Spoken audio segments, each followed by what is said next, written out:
Alright, in this video we're going to talk about an order of a debate round and sort of talk about the sequence of events that's going to occur in a particular debate. Alright, the first thing we're going to look at is who is in attendance. We are going to generally have 5 people in a room. Occasionally there will be a 6th person.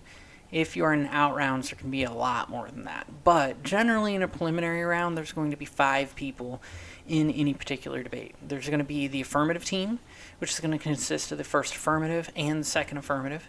There's going to be the negative team, which is going to be the first negative and the second negative. And then there will be a judge.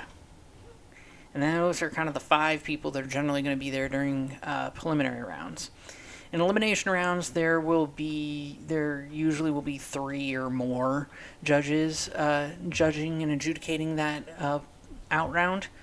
So you can anticipate a few more people there. Also, it is not uncommon for there to be a timekeeper that is a person from the host school that is going to help keep time of the debate and kind of how much prep time's left, how many are people going over the 8 minutes, etc.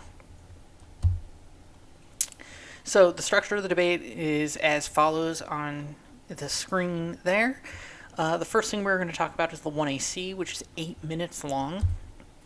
The first affirmative, constructive, or the 1AC, as it's most commonly called, will present an initial proposal for a change of a policy or value by a government or a group of individuals. Basically, it's just going to say the status quo has this problem that is existing and we should get it changed.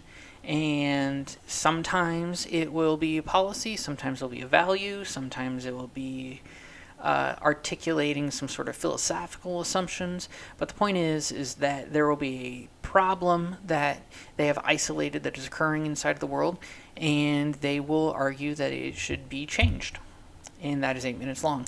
After that initial 1AC, there's going to be a cross-examination period. And this is going to be when the second negative will ask questions to the first affirmative. First affirmative just gave the 1AC. And the 2N will give the 2NC later. But they are going to ask for 3 minutes any questions that they sort of want to set up arguments, get clarification, etc. from the 1AC. This cross-examination period is going to be 3 minutes in length. It looks to discredit arguments made by the 1AC, set up future arguments that are going to be made in the 1NC and 2NC. The next speech that is going to occur is the 1NC, which you can see right there is 8 minutes. It is the first negative constructive, most commonly called the 1NC, will be given by the first negative. And it's going to be an initial presentation of the explanation as to why the affirmative is either not a good idea or the negative has a better, mutually exclusive idea. They will focus on something that is from the 1AC that is bad. And there are a lot of different ways you can say something is bad, but they will focus on that sort of mentality. There is something that is in the 1AC that we don't think is good, and here's our 8 minutes of explanation as to why we don't think it's good. Then there will be another cross-examination period. This time, the 1A, i.e. the person who gave the 1AC, is going to cross-X the 1N, i.e. the person who gave the 1NC. This is going to be 3 minutes in length. It's going to look to discredit 1NC arguments, set up 2AC arguments, and this is a key component here, is that the 2A is actually prepping for the 2AC while this cross-examination is going on. And so if you are a 1A, you need to make sure you use all 3 minutes, because each second of prep time is precious. And so if you can give extra prep time to your 2A before the 2AC begins, it's always a good thing to have happen. Which, speaking of, the next thing that's going to happen in a debate round is the 2AC. It's 8 minutes long. It's going to answer negative arguments, explain affirmative arguments, and persuade the judge that the AF is a good idea / the best idea.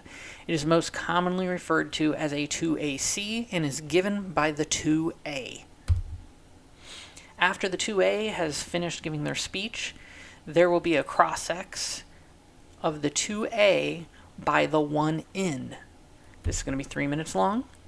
Same sort of thing. They're going to look to discredit arguments. They're going to look to set up future arguments. And just like the cross-X we explained before, this is one of those things where you want to use the entirety of your prep time or use the entirety of the cross-examination time because it is prep time for the 2N. The 2NC is going to be the next speech, and they want to have every second of prep that they can possibly have. And if you are asking questions for 3 minutes, that's 3 minutes that they can start prepping for the 2NC. Next, we're going to have the negative block. Now, this is going to be 2 speeches combined because we have the 2NC, which is the second negative constructive. We're going to have that cross-X, and then we're going to have what's called the 1NR. And if you see on the screen that the 2NC and the 1NR are actually 13 minutes of speech time that the affirmative has not been able to present arguments during. All they had, as far as the affirmative is concerned, is that 3-minute period to ask questions. Otherwise, it's 13 minutes of uninterrupted speech time.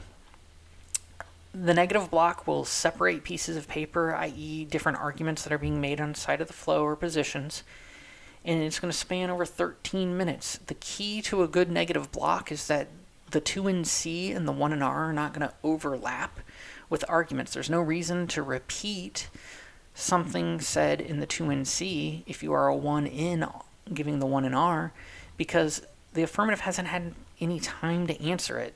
So there's nothing more to explain or discuss. So you don't want to repeat. The 2NC in of itself will be 8 minutes. It will generally answer 2/3 of the affirmative answers that were provided in the 2AC. And you're going to try to persuade the judge that the AF isn't a good idea or that there is a better one. Then there's going to be a cross-X of the 2N by the 2A. This is one of those 3-minute cross-X's that occurs. It's the last one that happens in a debate round. You're going to discredit the negative arguments. You're going to set up your future arguments. And it is key prep time for the 1AR. It is 3 minutes of prep because you are busy asking questions to the 2N that the 1A can focus on setting up and constructing their speech that they are going to give after the 1NR. The 1NR will have a 5-minute speech. They'll cover the last third of the arguments that were not discussed in the 2NC. And then we have the 1AR. Now, if you are early in your debate career, you're going to think the 1AR is probably one of the hardest speeches in debate. But I'm here to tell you that as you get more advanced in debate and start figuring out more strategies and how things operate inside a debate, you'll find out that the 1AR is actually one of the easiest speeches inside of debate, and that the 2NR can be wildly harder. So, don't be afraid of the 1AR. It will be okay. In the 1AR, or the first affirmative rebuttal, the 1A will answer 13 minutes of arguments presented by the negative, and they will do it in 5 minutes. And they are going to pick and choose certain 2AC answers that are the most persuasive as to why the affirmative is a good idea or the best idea. And the key here is if you are giving a 1AR, you are setting up the 2AR and explaining why you win. And you don't focus too much on why you shouldn't lose the debate, but you focus more on why you should win the debate. I.e., privilege arguments that explain why the AF is a good idea over arguments as to why the AF is not a bad idea. After the 1AR is finished, the 2NR is going to happen. That is another 5-minute speech.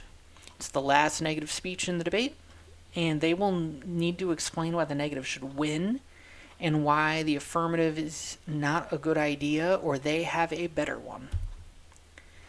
After the 2NR has happened, there will be the 2AR, which is the last affirmative speech, and they explain why the affirmative should win, i.e. they have the best proposal that has been discussed inside of the debate, and here are all the good things that they can do.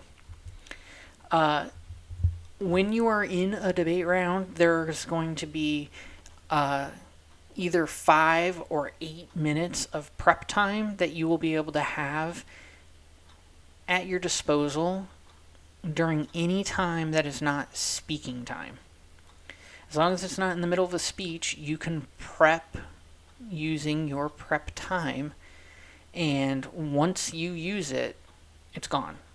So it's one of those things you have to use carefully and manage when and where you're going to use your prep time, which is why it's important to prep before you go to a debate tournament.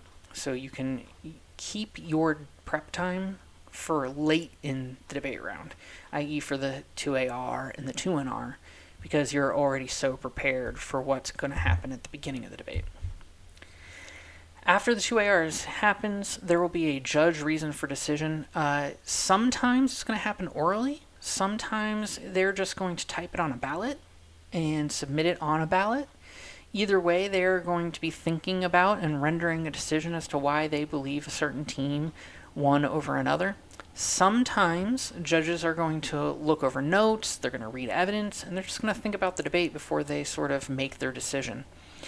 If it is an oral decision, they should take diligent notes about why that reason for decision was made and why they either won or lost, and really try to glean insight as to how they can get better from each decision.